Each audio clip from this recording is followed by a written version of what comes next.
pessoal.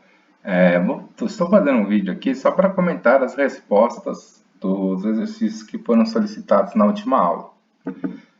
Então, ó, o exercício 3 estava pedindo para que representássemos graficamente uma linha curva aberta executado em traço contínuo médio. Então, aqui está uma sugestão de resposta. Como eu falei para vocês,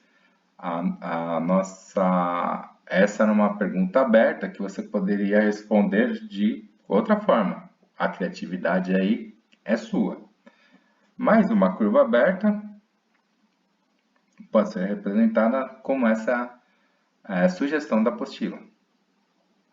Depois foi pedido uma linha mista tracejada. Então, ó, tracejando, a linha mista é aquela que vai misturar retas e curvas.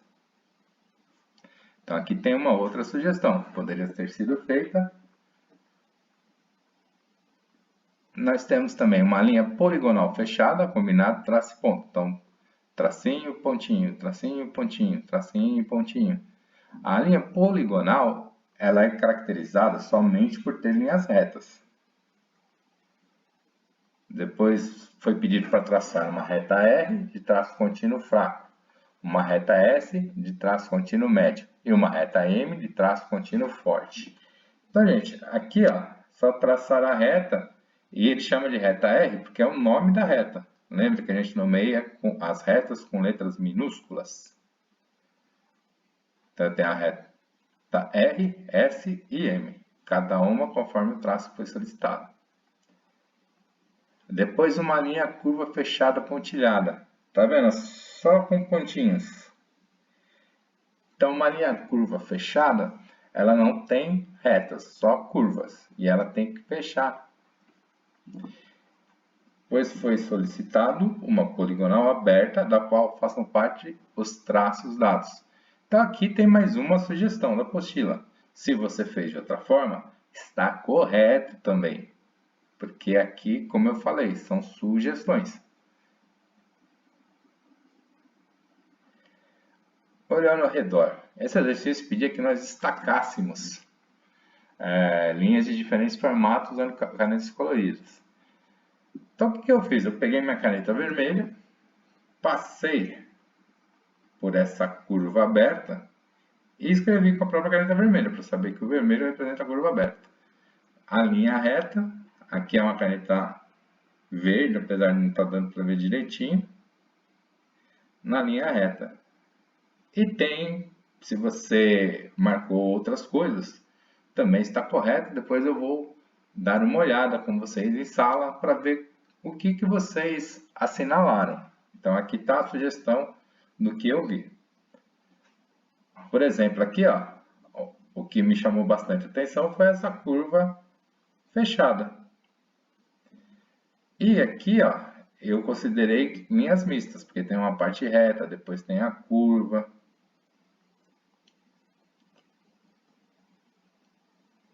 Já na de baixo, eu considerei as curvas abertas, porque é o que está mais em destaque aqui no desenho, e as linhas retas. Ok? Depois nós vamos verificar as histórias em quadrinhos. Então, aqui seria a reprodução das linhas que estão representando aqui no desenho. Então, seria uma curva aberta. É só copiar a linha que está traçada aqui. E o que ela quer representar? Indicar o movimento da bola. Aqui nós temos a fumacinha saindo da panela, que é uma curva fechada. E está querendo indicar que o conteúdo da panela está quente. Nós temos aqui, ó, o raio caindo na árvore, então uma poligonal fechada. Indicar que é a descarga elétrica do raio. O que mais que nós temos? Aqui nós temos a curva ou espiral, que é o vento, né? Então está indicando o movimento do vento. Linhas retas, olha aqui representado, e indicar o som que sai do megafone. Bem simples. Vamos para o terceiro exercício. Então, o terceiro exercício tem as figuras e ele está pedindo para a gente completar de acordo com as figuras, né? Então, essas são convenções que usamos as linhas no nosso dia a dia. Então, ó, vamos entender. Na figura 5, as linhas indicam os limites territoriais. Então, aqui nós temos 3 tipos de linha que estão indicando os limites territoriais. Então, a linha pontilhada, que é essa aqui, separa os estados. A linha traço e ponto vai separar os países. E a linha contínua vai separar as regiões. Na figura 1, a linha desenhada em traço e ponto, olha aqui, ó, traço e ponto,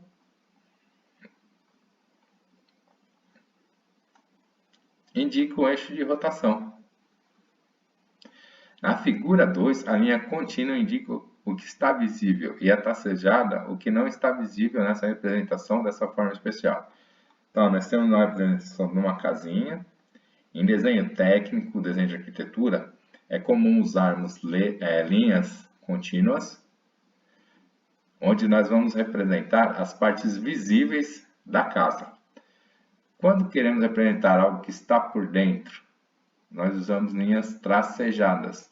Então, imagine você de frente para essa casa, você só estaria vendo essas linhas.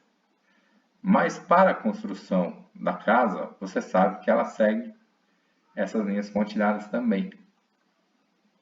Ela é uma figura tridimensional. Existem convenções que estabelecem diferenciação de traços quanto à intensidade com que são executados. Um exemplo disso pode ser visto na figura 4. O que nós temos na figura 4? É uma planta baixa de um cômodo de uma casa. Então, nós temos traços fortes, médios e fracos. Esses traços fortes nós estamos vendo aqui, ó, no contorno da casa.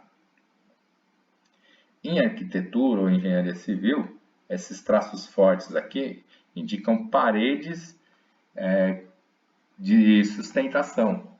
Elas são partes da estrutura da casa. Essas linhas aqui, apesar de mais fracas, também são paredes. Só que essas linhas já não suportam o peso do telhado, por exemplo. Elas são só para o fechamento. Essas linhas mais finas aqui estão representando portas. Veja que aqui, ó, eu tenho o movimento de abrir e fechar a porta. Em todas elas. Essas linhas com tracinho, onde não tem a continuação e tem o tracinho no meio, aqui nós estamos representando janelas.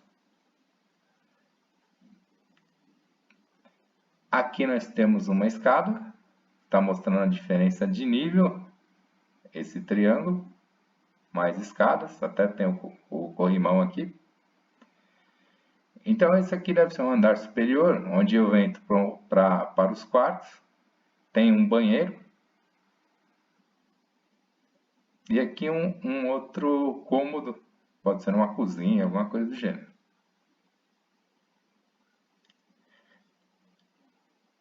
Na letra E, nós temos que os movimentos das posições são indicados por linhas pontilhadas e tracejadas na figura 3. Então, ó, tem um rapaz nadando, e aqui nós podemos ver, ó, as linhas pontilhadas indicando os movimentos, as posições, né, que o braço e a perna vão estar. Enquanto que a linha pontilhada vai nos indicar as posições que os braços vão estar. Ok, então, continuando.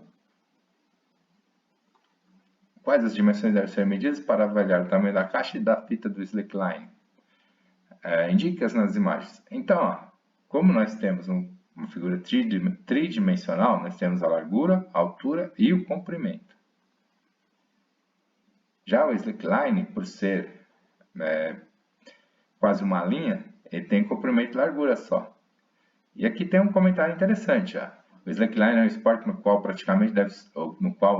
o praticante deve se equilibrar sobre uma fita. A largura da fita varia entre 5 centímetros para quem está começando e 2 centímetros para atletas experientes. Quer dizer que ela vai ficando cada vez mais fina conforme você vai aprendendo. Então, muitas situações nas nossas vidas precisamos estimar ou medir alguma dimensão. Indique em cada caso a que dimensão os personagens se referem. No caso aqui, ó, o filho pergunta ao pai e o pai fala que só falta mais 100 metros. Então, o pai se refere ao comprimento do caminho. Eles estão seguindo numa linha, então, comprimento. A maior caixa que temos mede, e será que cabe a sua encomenda? Então, a caixa mede X de comprimento, Y de altura e Z de largura.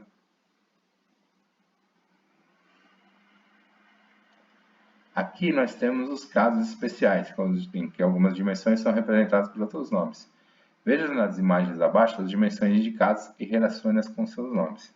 Então, eu tenho a profundidade por poço, que ele está representando com a letra D. A envergadura, que é a abertura dos braços, com a letra A. Depois eu tenho o diâmetro. Diâmetro de uma figura redonda, que é esse círculo cortado no meio. Porque o diâmetro, ele é uma corda que passa pelo centro da circunferência. Essa corda indica o dobro do raio. Isso nós vamos estudar um pouquinho mais para frente, então eu não vou ficar parando muito aqui para explicar. Então, mas corpos redondos, geralmente a gente mede pelo diâmetro. Depois nós vamos ter a extensão. O rio Tietê mede X quilômetros, então ele está medindo daqui até o final de São Paulo, de onde ele começa até onde ele termina. Depois nós temos a bitola. A bitola é usada sempre que eu tenho alguns fios elétricos, por exemplo, chamam de bitola. E aqui nós temos uma casa. É muito comum a gente ver frente e fundos, né? R e M. Inclusive nas escrituras aparece bastante. A casa tem, o terreno tem 5 de frente por 25 de fundo. E aqui está a do Código Brasileiro de Trânsito. Então nós temos aqui a linha tracejada, tracejada contínua, contínua e contínua dupla. Os veículos da pista da direita podem ultrapassar. Aqui é proibida a ultrapassagem em ambos os sentidos. Aqui, por exemplo, é permitida a mudança de faixa. E aqui é proibida a mudança. Então, toda vez que eu tiver um traço contínuo, ele está me dizendo que eu não posso mudar de pista. Se for dupla, em nenhum dos lados. E quando eu tenho o tracejado, ele me permite passar. Então, vamos dar uma olhada aqui para entendermos melhor. Com base no texto, indique em cada uma das situações qual veículo pode e qual não pode fazer uma ultrapassagem. Então, o veículo A e o veículo B. Nenhum desses dois pode ultrapassar, porque só tem faixas contínuas. Carro F e carro E. O carro F pode ultrapassar e o carro E não pode, porque o tracejado está do lado do carro F. E aqui do lado do carro E, ó, eu só tenho o traço contínuo. Mesma coisa aqui embaixo. Vejam que muda o tracejado. Então o carro C pode ultrapassar, mas o carro D não pode. E no G e H, em condições favoráveis, qualquer um dos carros pode ultrapassar. Então ele tem que se prestar atenção para fazer a ultrapassagem. Quando você viajar, repare se os motoristas obedecem à sinalização. Segurança é dever de todos. Então, pessoal, eu acredito que com esse vídeo já dá para tirar a dúvida e conferir se está tudo ok o que foi solicitado. Então, eu espero que vocês Continuem se cuidando e estejam bem para que nós possamos nos ver logo. Um abração.